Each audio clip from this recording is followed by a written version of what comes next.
Hi, good afternoon. I today am going to make for you a keto carnivore pizza. So in order to do that, I'm going to show you all the ingredients and we'll put it in the air fryer and I will tell you more. So here we go. There we go. I decided to use a glass bowl today so that you can see better what I'm doing. Thought that would make it much easier. Now I'm using some cheese from Aldi. I'll tell you more about that a little bit later. And the first thing that I like to do is put the cheese into the bowl, because then there's a base into which I crack an egg. I will leave the recipe down below in the description. It's at 1 cup of any grated cheese that you want to use. I find that this one works a little bit better. If it's all cheddar, it tends to get sort of really melty and not as easy to take off the paper, which I'll show you. Into that, and the egg and the cheese are most important. So that's a 1/4 cup of garlic powder, to which I'm also putting a 1/4 teaspoon of basil, and then 1/4 teaspoon of crushed red pepper.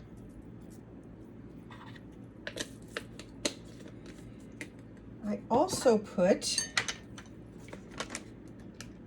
a tablespoon of coconut flour,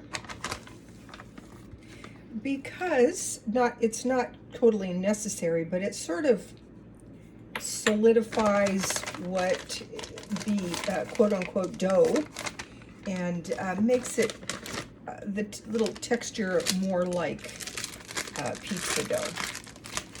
Now I also put in 5 turkey pepperoni. This is 6, doesn't matter. And I chop that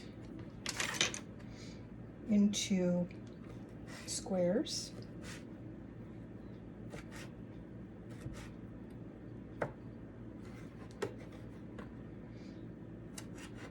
Like so. Doesn't have to be exact. The idea is just so that it will spread throughout the mixture.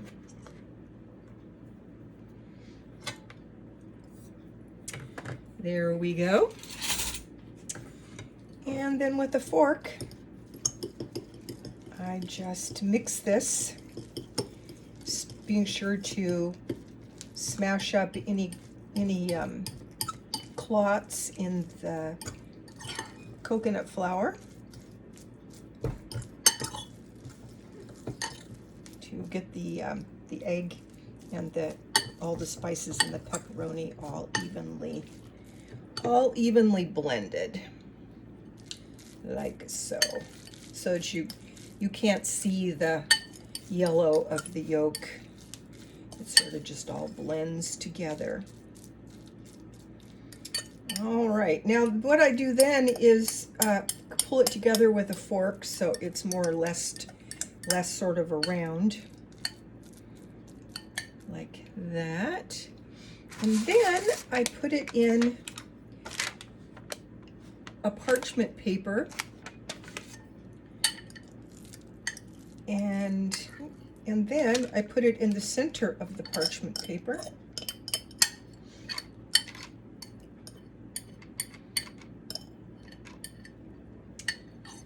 And the reason that I do that is that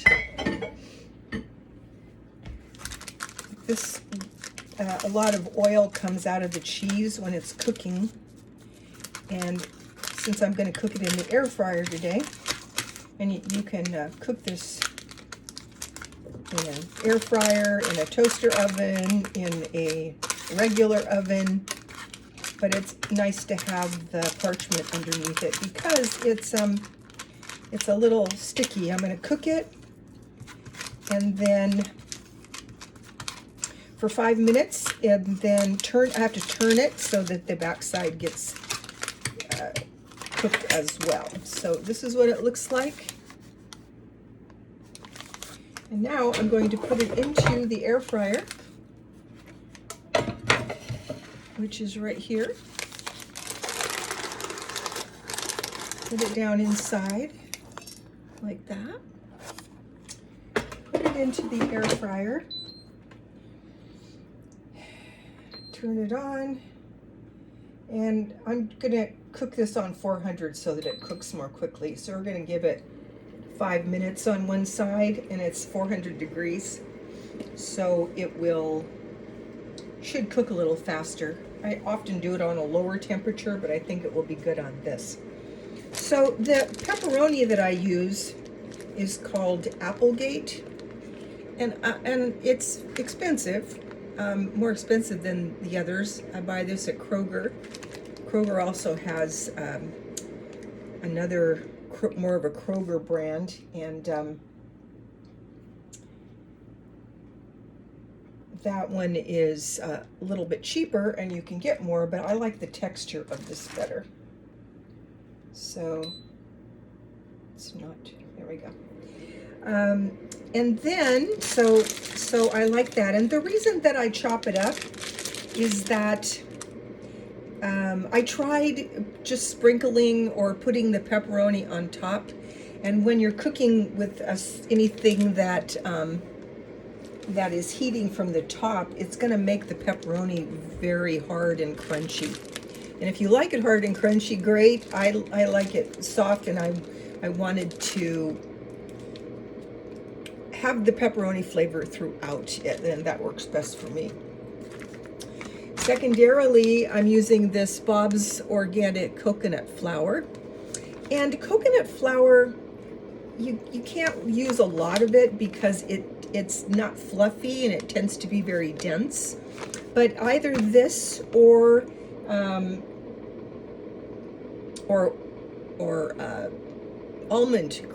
fine ground almond flour would work just fine. So I'm not using wheat flour, so this makes it keto carnivore.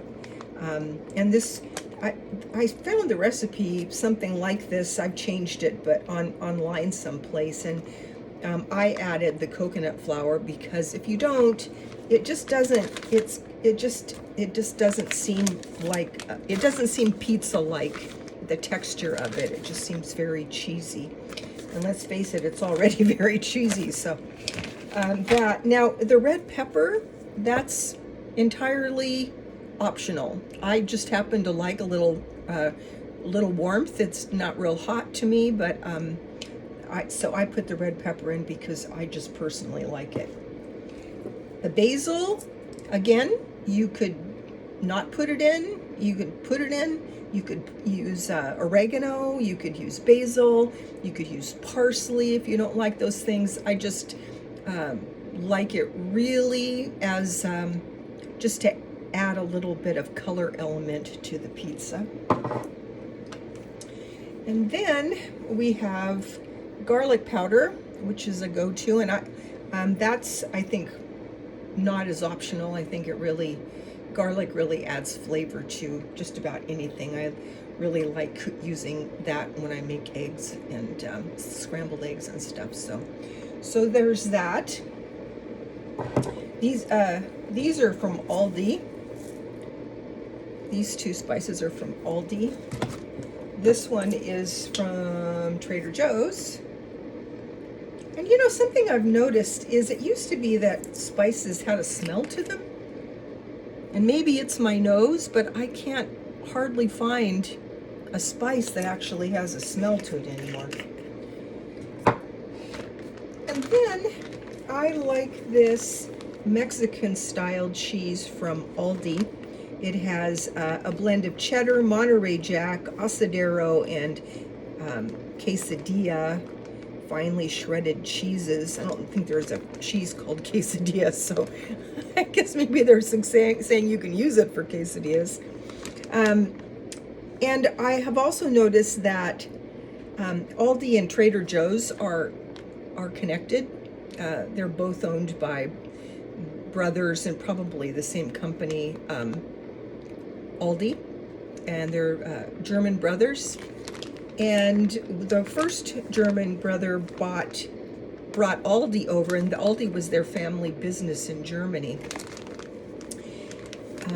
And then the second brother came over, and he bought Trader Joe's, I think, in 1979. So sometimes you will see the same products in different packaging, and I think this is one of them.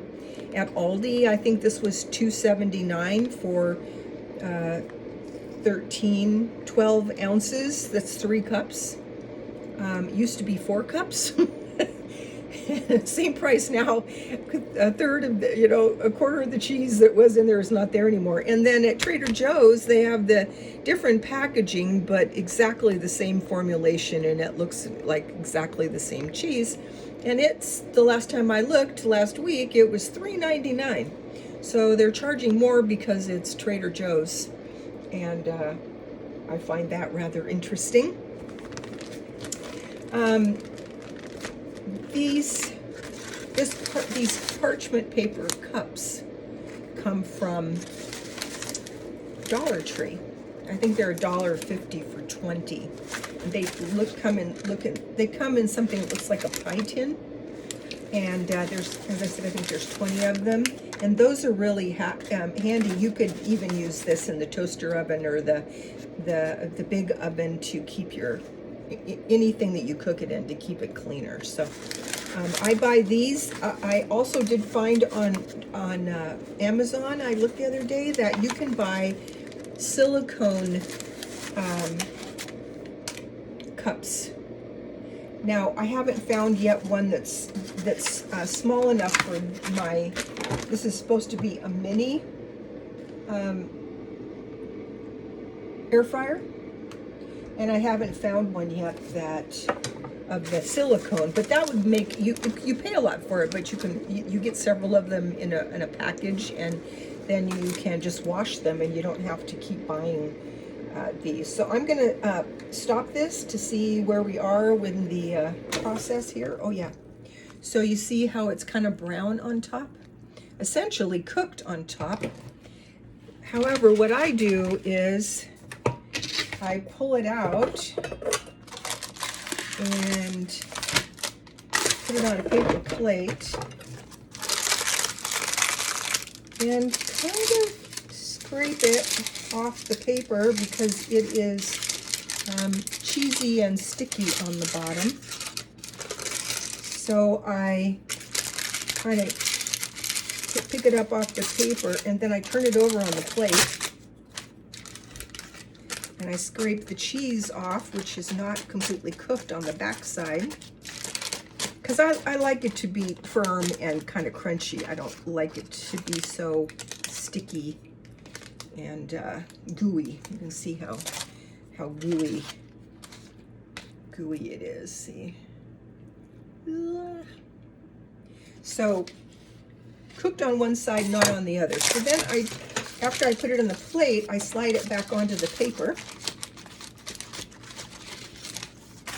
and I put it back into the air fryer for another few minutes, probably. Yeah, there we go.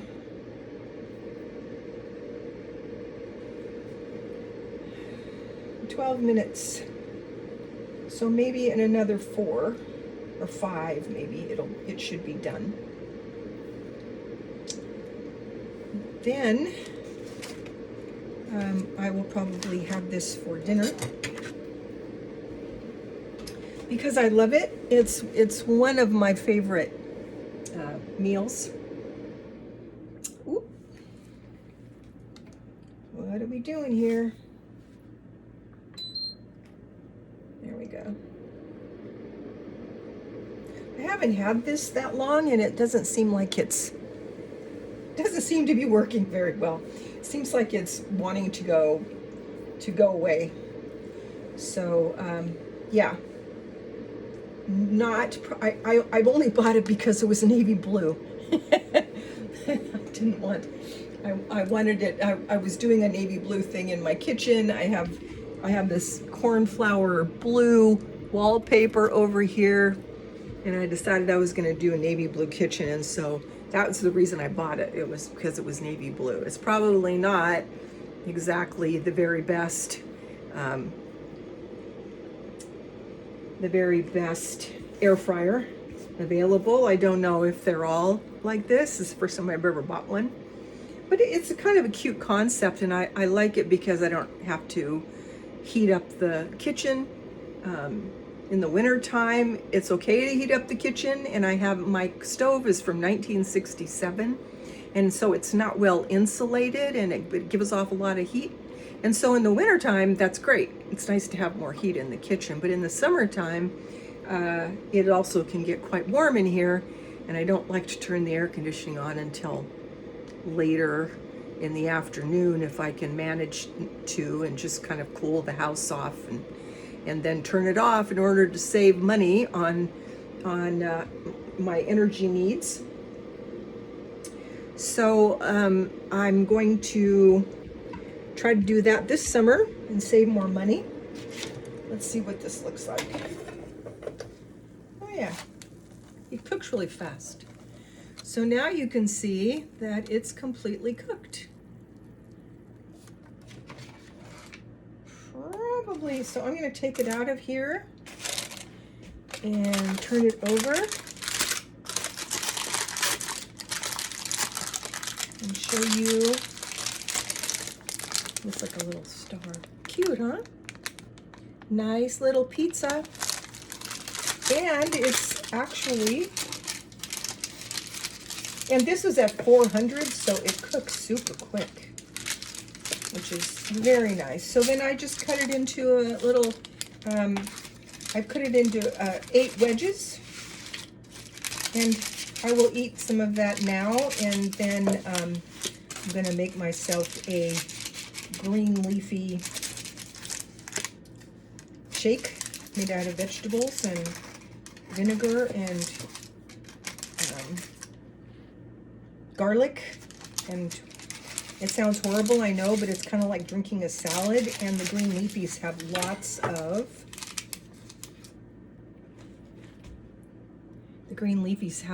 of potassium and magnesium in them, and they're super good for you. So good for your heart. So here I go. Here's my little pizza. Hot. No, that's not bad. Delish. Always just as good as always. Super simple. And I will I'll write down the recipe in the description. Have a good evening, and I'll see you on the next one. God bless.